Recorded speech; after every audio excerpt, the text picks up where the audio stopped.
Well,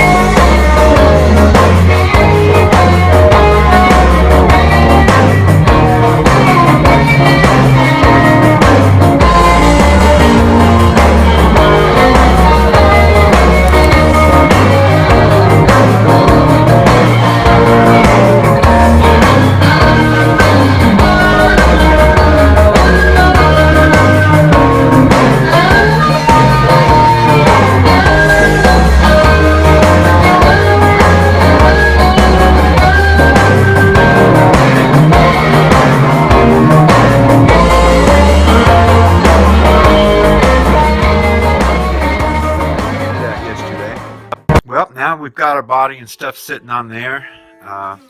We got all of our tack welds and stuff done where they need to be. We'll do a little grinding on it and smooth some things out. Maybe put a few more tacks on it. But everything fit pretty good the way it was supposed to. And we'll be putting our axles and stuff in there and our wheels. And then we'll go from there. Today is fabricating the axles. And we are going to use this stuff. This is about, I'm going to guess and say around about 3/4 big bolt. And what we do is we cut this nut off and we slide it up in this, we slide it up in the square stock here. We leave it sticking out, and that makes the flat surface right there, makes the area for a rim to ride on. It goes right through that little hole right there. And then we lock everything down once we get it where we want it with these Carter pins. And I'll take you out here and show you one of the rims, which a little more light. It's not really too good in the barn there. And these are the tires that we're going to be using. These are really a rear wheel to a ride lawnmower. And what we have to do, you see how that keyway is got 2 flat spots on it? Well, that can't be that way. So we got to get all that out of there and make this completely round. And we do that with a file. But that's pretty much what is on the agenda for the day, and get them on our tractor bar.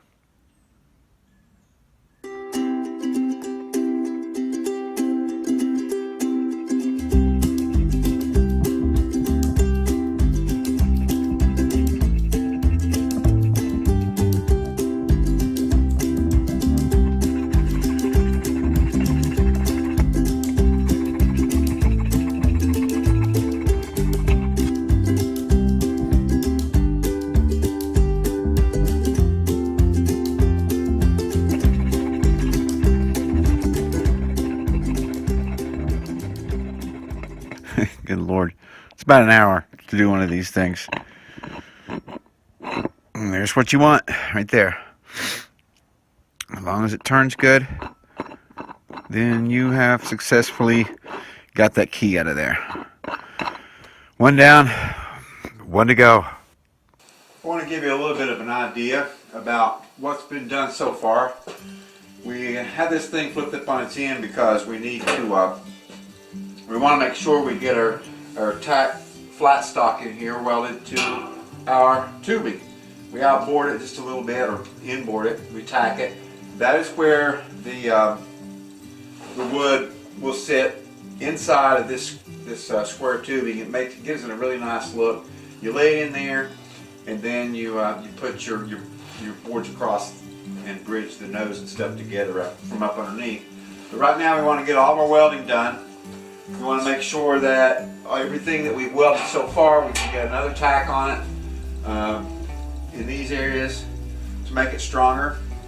And right now it's basically about the time anything that you want to get done, especially the welding stuff before this thing, because once I get it off of the workbench here, I don't want to have to put it back up here again. So, and the rest of the work obviously will be done on the ground, because that's when we want to start micing up our benches and things like that. But this gives you an idea, this gives you a size about how big things are with this. It's a lot bigger body, a lot longer, and it's a lot wider. This will give us more stability as far as a person sitting on one side you know, unbalancing things. We don't want anything to turn over. We don't want it remotely even to turn over, or nothing like that. We want to keep things safe and make sure that we've got everything done before we put this thing on the ground. There you go.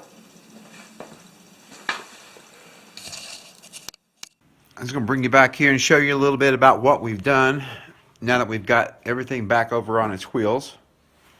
And the area that we were working on a while back ago when it was upside down was putting this flat stock on. Now the flat stock is tack welded, and this is the look that you get on the inside when it's flipped over on the right way. Your wood sits in here all the way over to the other side with this one. And we went ahead and put our T-bar on. And what that will do is give us stability, because remember, this is a prototype.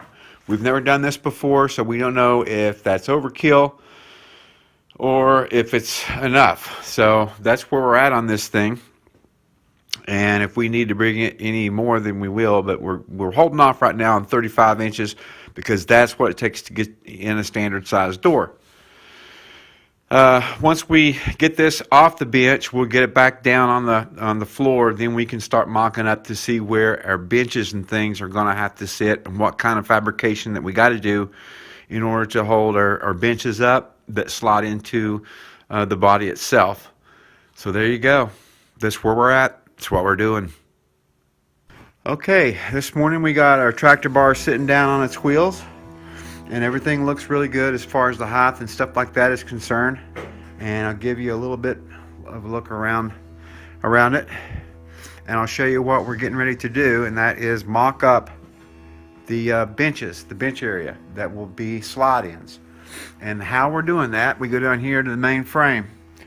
Now we got a little bit bigger square stock here, as you can see. And in theory, this isn't made to go in there, but it is so close that it's good enough. I mean, with a little finagling, we're going to get that in there. We got to grind it a little bit. But what we'll do is we'll make this slide in there about, I don't know, maybe 6 to 8 inches. And then we'll put a pin right through here that keeps it in place. We'll also have a collar welded back on the 6-inch mark so that it can't be slid any further. And that will keep things square, and will also keep this from getting messed up. But what we're going to do, we've got these squared up with the frame, and we're going to tack weld all these 2 squares in of tubing, and that's where we'll start. And then we'll be able to figure out exactly how far high to come up with our seat, because remember, we still got a top we got to put on here, which will come a little bit over top of where the gauges and stuff used to sit on the tractor. So we'll allow probably a couple inches here from that point. And then we want to get a good height as far as from there down to the bottom of the seat, so that a normal person can sit there and it'll be comfortable. That's where we're at. It's Farmhouse. We're talking about the angles on the seats. Another thing I wanted to show you, how that I get most of and keep most of the steel and stuff in square, is simply a store-bought bracket. It'd be for a shelf or whatever. It's a really heavy-duty made one. It's about 1/4 of an inch. Well, anyway, that's work's already done.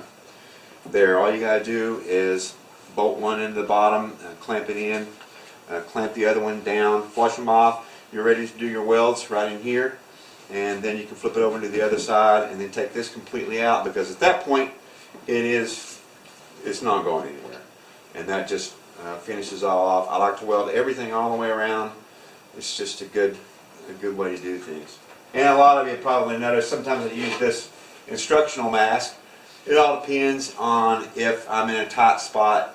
This just works better because I can get my face in there, and it makes things a little closer together. This type here kind of bubbles out, and it's a little bit higher, but it's the kind where you can see, and as soon as you start making your arc on your metal, this thing will tint automatically and give you the protection, your eyes the protection that it needs. But for me, it's got its place, and out like this, I would probably use something like that. I prefer the protection. I'm a little old school, so I've just noticed that I can see better with this once that the weld actually starts than I can with this one.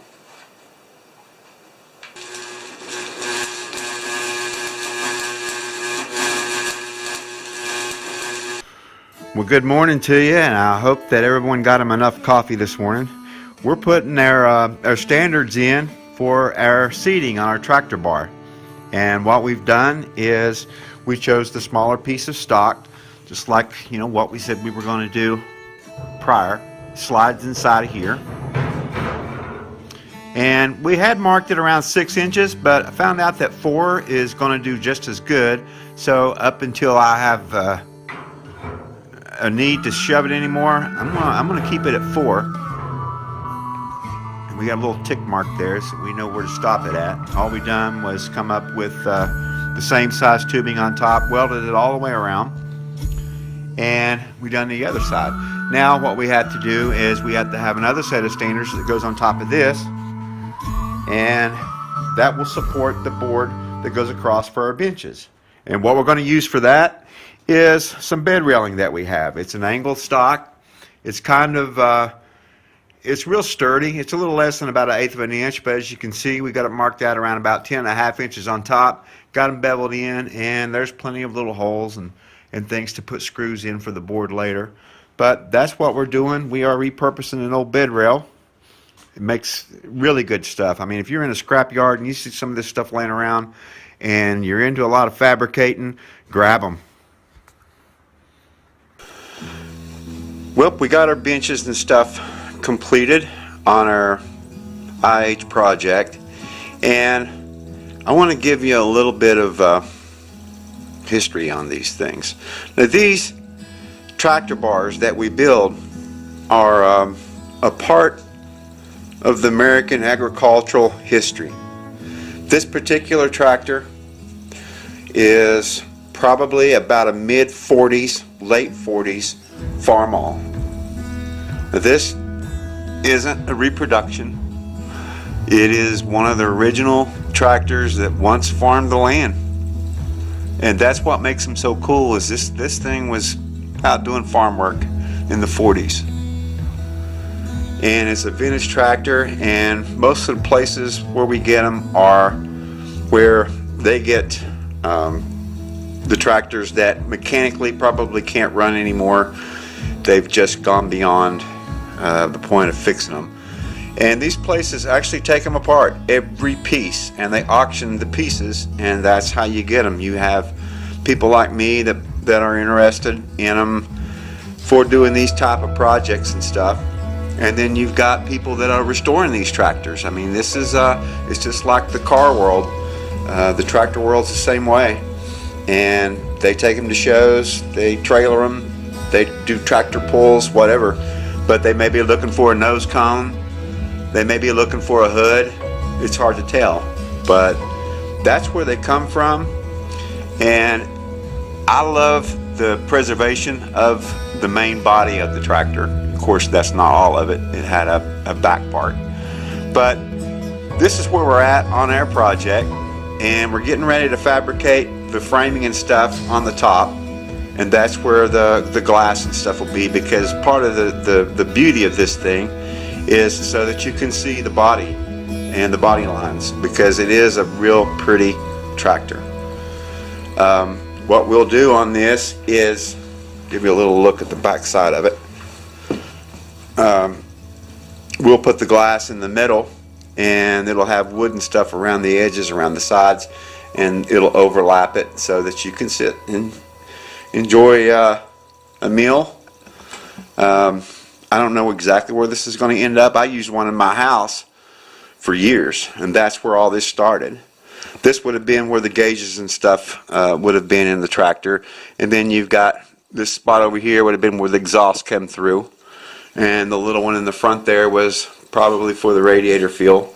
And these other little holes, one of them would have been a breather. I don't know about the small ones on this little hump right here, what those would have been used for, because I'm not really used to for this particular model.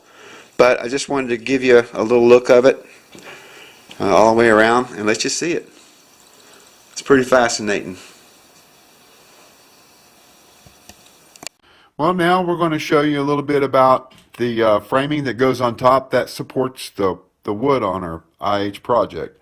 And how we do it is we use, I would say it's about a 5/8 angle iron, and we miter it. We cut our miners, we cut our steel, square everything up, and we'll weld all this together. And that will support the wood on top. Now, what supports and transfers this down to the body on the tractor will be these little things. We use very thick fender washers, and what we'll do is we'll take these guys and, well, I'll show you on this end. That'll be ground down so that that fits right in that hole, and then it'll be welded from the bottom side. Now on the tractor bar, it'll be tilted just a little bit like that. It won't be exactly flat because we don't have exactly flat edges. So that's the feet that goes on it, and then of course these will be screwed down to the bar itself, and that supports the frame, which supports the wood, makes it all one piece. Let's get to welding. This is the end result for our IH project, our Farmhouse vintage tractor bar. This is a lot bigger than the ones that we normally do, and we wanted the width, the extra width for stability. It's because we have, on this one we have 2 benches that slide in there. We got one on this side, and we got one on this side. They can be removed, of course. You just slide them out, and you can put 36-inch stools underneath and use it that way. I removed the glass because of the glare, but I like the glass in there so that you can see the top of the tractor. That's the whole point, to see as much of the tractor as you possibly can. We got the reclaimed wood finished in the walnut on the inside, and it goes all the way up into the nose there. But there you have it. There's the finished version of our Farmhouse tractor bar with sliding benches.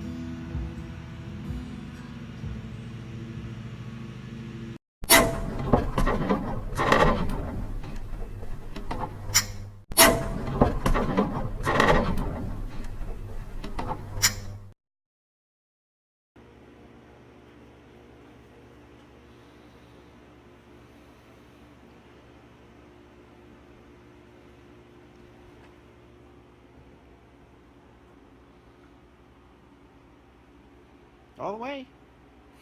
Last one. Come on. You can do it. Go for it. Hey, it's cold out here. Really? Tucker?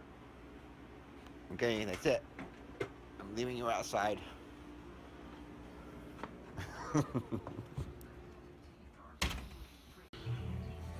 We are in the old building here where the locks, I guess, used to operate out there on the water.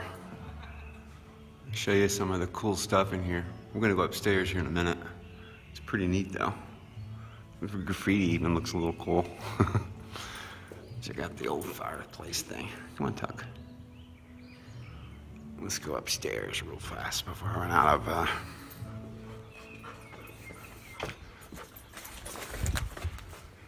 Come on, Tuck. Come on. Oh, it's a long way up. You can make it. Come on. Okay. Tucker finally made it up.